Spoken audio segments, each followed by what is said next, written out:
Aloha, everybody. I'm Eva Andrade, and on this episode of the Triple F podcast, Faith and Family First, Jim and I are going to be discussing a very important question. What is the role of pastors in disciplining legislators who may not be voting the right way on an issue? So let's chat about that.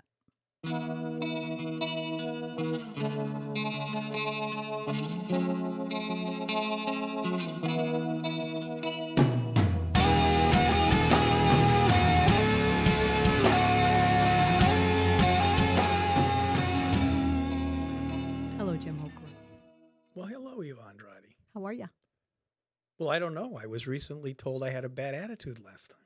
Oh my gosh, you're going to actually have that in the show. Well, let's start with that, Jim. Okay, so we are going to be talking because everybody else is talking about. I know. See how I just slide right in there. You did. Okay. Well, you and I have worked together a very long time, right? We did. So we kind of do have. We don't care. And you know what, Jim? Let's just say for those that are listening, and Yes. we've got listeners on the radio, we've got listeners on Spotify, we've got listeners on iTunes, we've got people that see us. Hi, YouTubers. I thought Spotify was video. It's not? iTunes is the Oh, podcast. okay.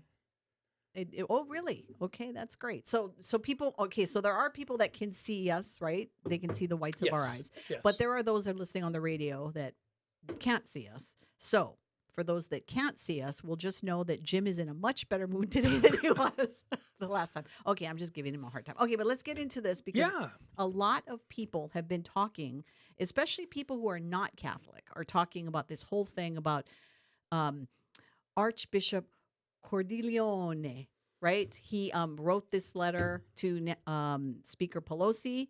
He wrote a letter to the faithful in the church that she attends, basically saying that she cannot take communion. And that started a lot of conversation with people, especially non-Catholics, about what that means. Does that mean she's excommunicated? Does that mean she can't go to church? I mean, what does that mean? I mean, does it mean that every church in the whole United States now cannot give her communion? And I thought that this would be a good place for us to not only discuss the letter, but to discuss the role of pastors. And if you're not Catholic, don't hang up and shut off the show because it actually applies to Christendom.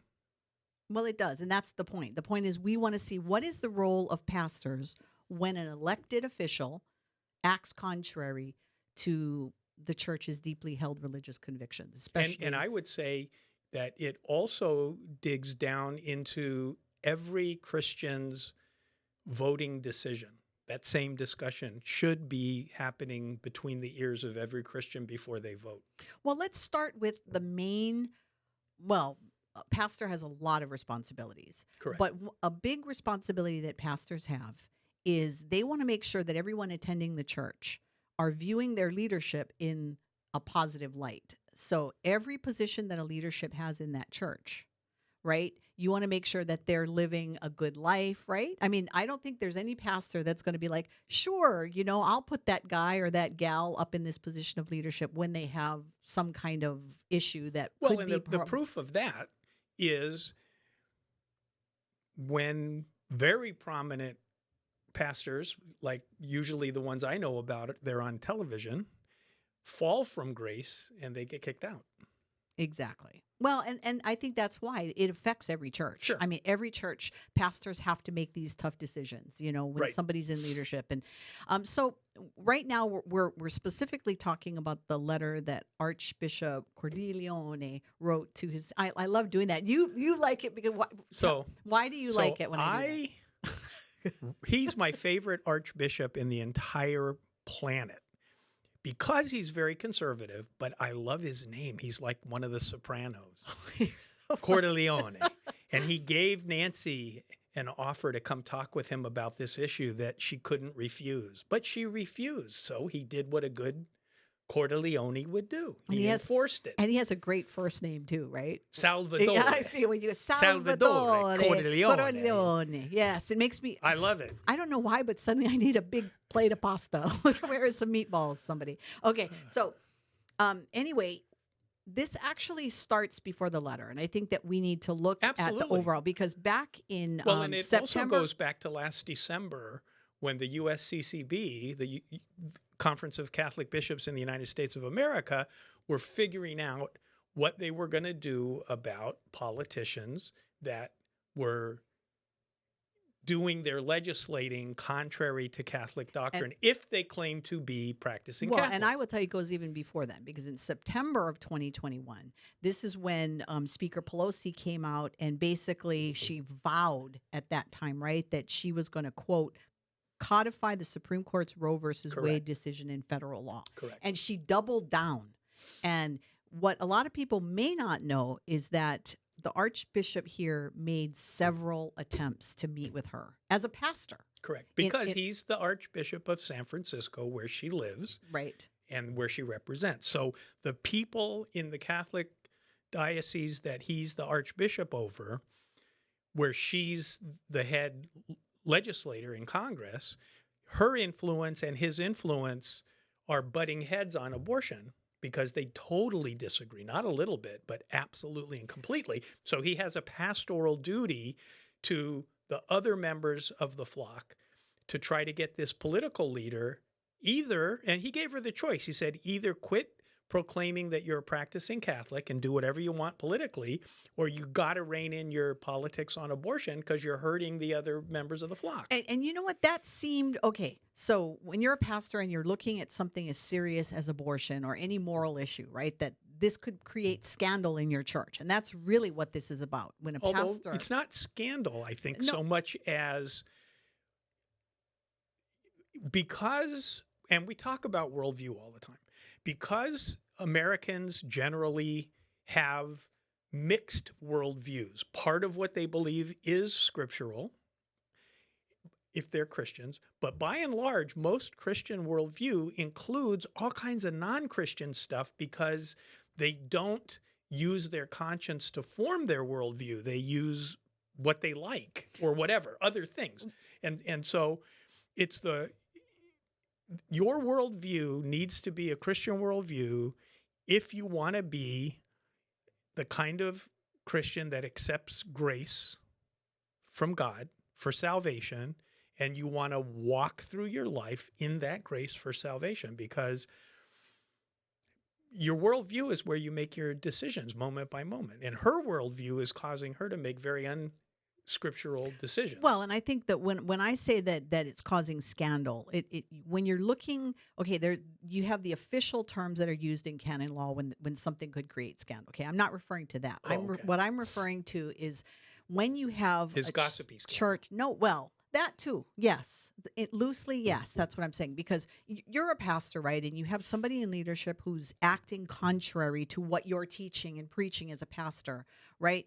What's going to happen is you've got people within your church congregation that are looking at this leader and going, wow, that leader is doing this and pastor says this, and don't we believe this? And that's the kind of scandal I'm referring to. And especially with the abortion thing in the bigger culture, it's very possible for people in San Francisco to want to agree with Nancy Pelosi because people will like you more than if you agree with Salvatore, and they might like you less, which is, again, the wrong worldview to have. But I think that's how a lot of people approach it. It really is. And I think that the bigger issue that we have to talk about is in every church. I don't care, Christian denomination, you're going to find people that do not accept some of the teachings of the church. You know what? It's even worse than that. And this is why I wanted us to do this topic.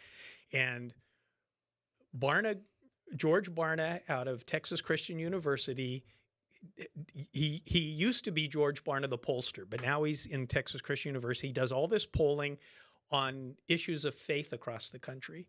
And very recently, his thing is called the Cultural Resource Center at Arizona Christian, not Texas Christian.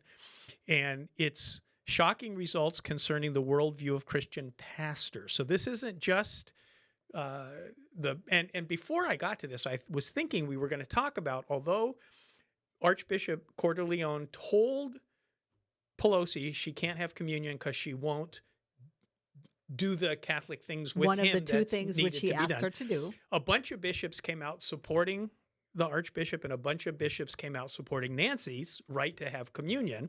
And by the way, she went to Washington and had communion in a different diocese because Archbishop Cordileone's sphere of influence is only within the Archbishop's thing in San Francisco. But anyway, what I'm saying is within the Catholic Church, the bishops are split on whether she should have been denied communion, right? And that's a symptom in the Catholic Church that's also existing in the Protestant Church. Because listen to this. Barnum's Cultural Research Center did a survey of 1,000 Christian pastors in 2022. They released this May 10th, 2022. And among pastors, the prevailing, only, where is it here? 41% of the pastors actually have a biblical worldview. That's less than half. And if you were offered ownership in a country of 40 or of a company of 41%, that meant somebody else owns 60 or 59%. So you're a minority by a lot. 41% of Christian pastors have a Christian worldview. Well, no wonder what's going on is going on. So it's in the Protestant church, and it's also in the Catholic Church. It's probably in the Orthodox Church. It might not be in the Mormon Church, but I don't know. We've actually asked the Cultural Research Center to give us access to the questions and the group that they interview, because we want to, you and I want to do a show on this by itself, drilling in to see where this data comes from, but we don't have it yet. But that's the problem. And if people in 59% of the churches in this country are being taught by pastors, senior pastors that don't even have a Christian worldview, no wonder our country's in this situation. Well, and it's also the way people interpret things. Like, you know, when you're talking about canon law, and I know because I have a colleague that I know very well that is a canon that is a canon lawyer.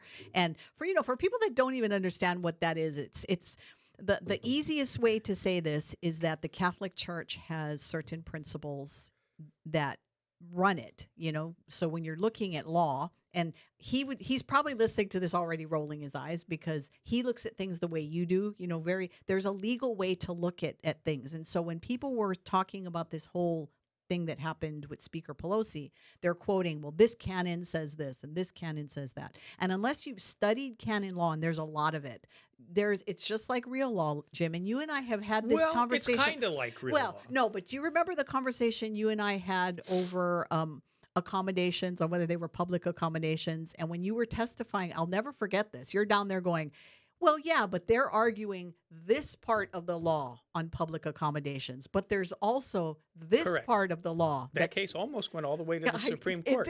It did. But I never realized that there could be two actually what could look like conflicting law. Well, it's all over the legal landscape. It's always like that almost. I mean, nothing's cut and dry in the law. People think it is, but it's not. And so I do not get anybody coming into my office saying, Eva, okay, I'm not saying that there are contradictory statements in canon law. I am not a canon. I heard you say that just a minute ago. I am not a canon lawyer, and I definitely don't want to say that. Everybody go into our office and accuse her of that. But what I will say is that interpretation is what creates a lot of problem. People say, well, I interpret that, or they'll quote, the catechism of the Catholic Church, the Catholic or Church whatever principle. Wasn't the first to come up with this problem. The Jewish faith did the same thing. Well, I would wager that all big denominations have some form of, I'm using canon law because that's what I'm familiar with, but I'm sure that all big denominations have some form of law that they follow. And the reason is it's necessary to operate as humans within whatever your group of people are. You've got to have ways to solve problems. You've got to have ways to identify problems, and that's what it is. So what happened is basically he took a pastoral position with her. He's not punishing her He's at not all. punished. She's not excommunicated. No. She is still Catholic. She can still go to church, but receiving communion, what he's asking her to do is to make her relationship with Jesus right. And the Bible very clearly says you ought not to take communion if you have an issue with a brother. You first go to your brother, and you get that issue resolved, and then you bring your offering and take communion. And I mean, there's very clearly an issue on abortion between pro-abortion Catholic politicians and other people that get to speak publicly about it, and church leaders that disagree. So let's talk about this then. So you have, we can talk about what they did as far as the Archbishop and his letter and all that stuff. But what about like regular Christian churches? What is the role of a pastor when he has or she has a legislator in their church that is somehow voting on bad legislation, voting on is bad enough. But when they introduce it, I think that that's an even bigger problem because they're pushing it, right? So I think it's a worldview question.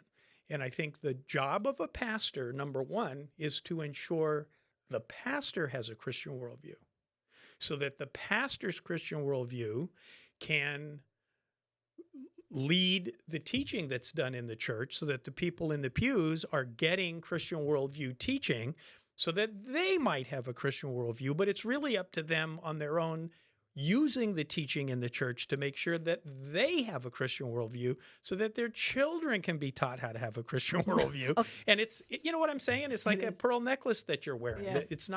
There's not just one big hope diamond. Okay, well, I'm going to put on my hat now, my irritating hat, the hat of the person that disagrees with everything that we talk about on the show, right?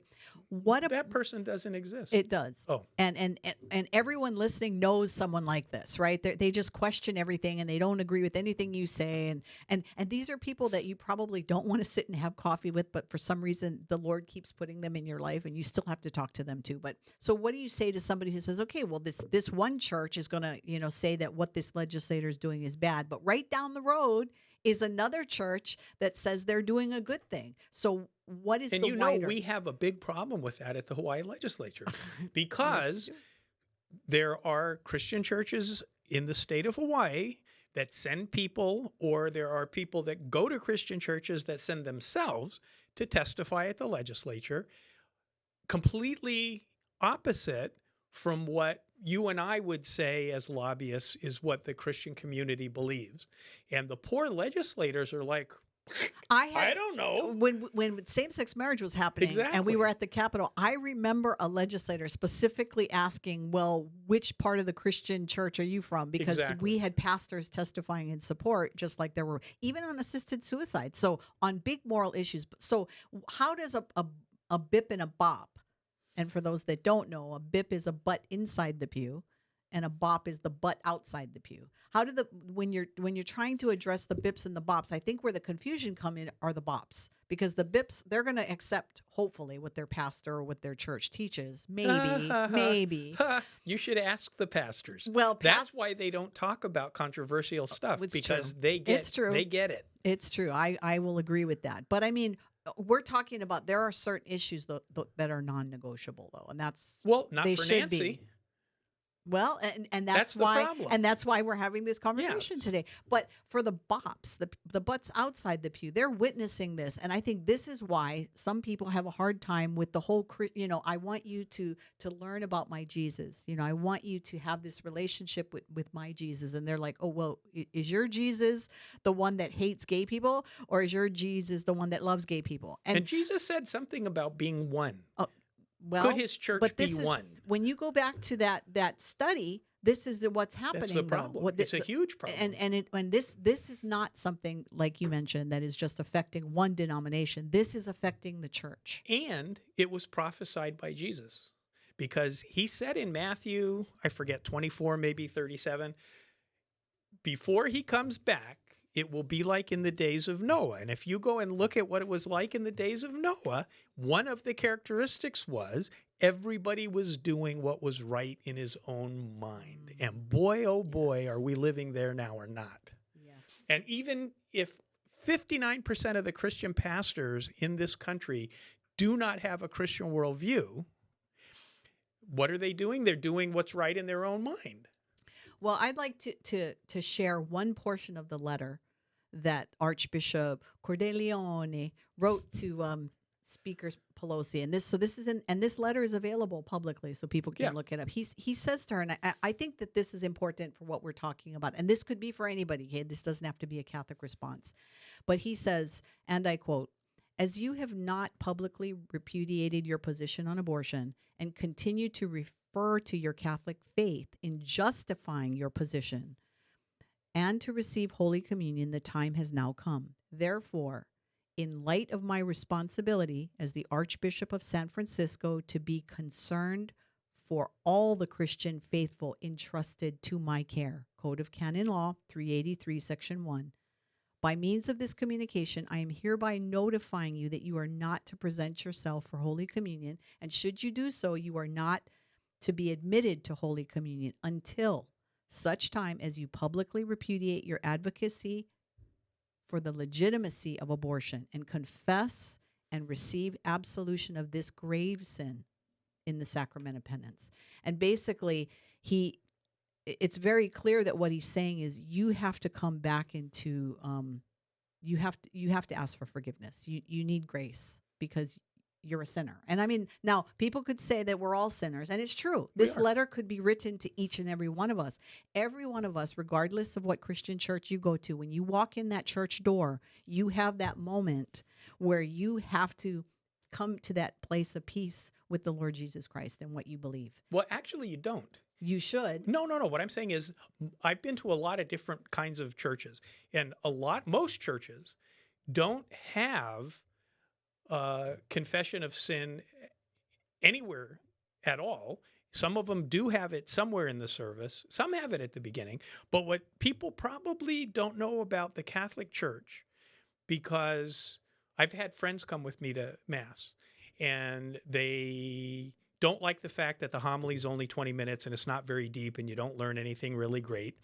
And they don't like the Eucharist service because they see it as rote repetition of the same thing every time. But what they don't realize is there's a huge difference between a Catholic Mass and a Protestant church service, in that a Protestant church service seems to me often, and especially the good ones, to be more like taking a class in Bible study in college every time you have an hour-long, very in-depth, treatment of Scripture and stuff.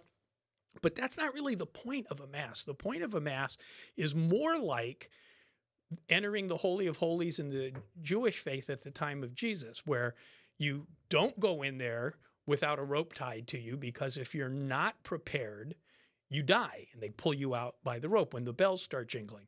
And the whole focus of the Mass, the first thing you do is confess your sin and ask for forgiveness.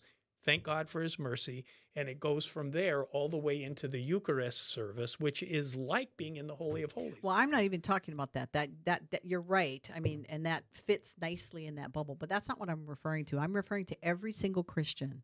The minute they go to church on Sunday and they're walking into that building, the reason they're going in there to enrich their relationship with Jesus. Yes. If they're a Christian, that's their purpose for going. Agree. And so when you step into that building, regardless of what churches, I'm talking about Christian churches here, when you walk in there, if you have that deep relationship with Jesus and you spend time in prayer and you're really seeking that conversion, and I'm talking about the conversion that comes by knowing that Jesus Christ is the only way to get into the kingdom of heaven. I'm talking about that conversion. You know when there's something in your life that is not right. And that's what I'm talking about. I'm talking about that's the responsibility we have as individuals of when we walk into that church building. If we are studying Scripture and we're praying and we're surrounding our people that believe and think the right things, then our lives are going to change. We cannot stay the same. Correct. You can't. Stagnant water happens because it sits in one place and it does not move.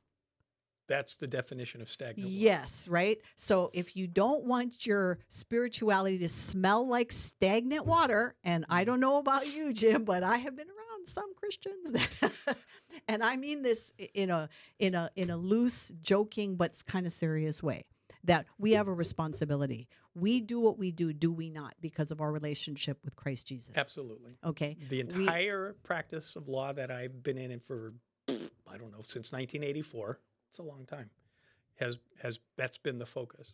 Absolutely. And I did not choose to do the job I do. I am telling you, when I was in high school, I did not go, gee, you know what I'd like to do? Have all the legislators hate me because I believe in Jesus. I don't think that was Actually, you did the opposite. You ran away and joined the military. I did a Jonah. I did. I thought the military was my whale. But we're almost going to be close to getting down to the last minute. Yes, What do we want to cover? So what we want to do is encourage everybody, first of all, to start with yourself. So we started with the letter that he wrote, but I think that a lot of people may not know this about the Archbishop, but he spends a lot of time in prayer, and he's made it public that he prays and has every day for Speaker Pelosi. He said this was not political what he did, because he said he would love for her to suddenly become a champion for life and stay as Speaker of the House. So this isn't about, him wanting somebody to be elected. So I think that that's the first thing, is we're asking all listeners and viewers to look within first. Correct. Right? That's the first thing. And then for pastors, we're encouraging them to build a relationship first with the legislator. This Archbishop has known Nancy for a long time. And I wouldn't say that they're close friends, but I think he has done everything he can to build a relationship. So that would be the second call to action if you're a pastor, is build that relationship. And the corollary of that for the pastors is you also need to understand the legislative process while you're having a relationship with legislators that may attend your church or that represent you and your church by location. Because if you don't understand the legislative process, it's not always easy to understand why they're doing what they're doing. Right. And the biggest and most important message is that everything we do for all of us is to preach the gospel of Jesus Christ in everything we do. We want use words if you have to. Use words if you have to. So if there's people around you who are not acting in the way they're supposed to, build relationship with them first, because then they will want the Jesus that's inside of you. They're going to crave that. That's true. And I think that's the bigger message. And so as we leave you all today, we want to encourage you, as always, to like this show, share it, hit that notification button, comment. Jim loves it when you comment. And we appreciate the few of you that did say, hey, Jim, we commented. And it made Jim have to go and look. So we want you to do that. We want to thank all the listeners at KESU Radio. And the staff behind us. And you just cut me off when I was about to thank K-Light Radio. Okay. And then, yes, our wonderful producers, our producers and our directors and our executive producers and our GAF and our financial supporters. And we're always looking for people to help keep this show on the air. So send me an email at info@hawaiifamilyforum.org and ask how you can partner with us to make this show happen. And as always, we send you on your way to continue to do everything that Christ Jesus asks you to do for faith, family, and freedom. We will see you next week. And you want to stick around, because next week we're going to be talking about a very interesting subject, Title IX. See you there. Mahalo. Aloha.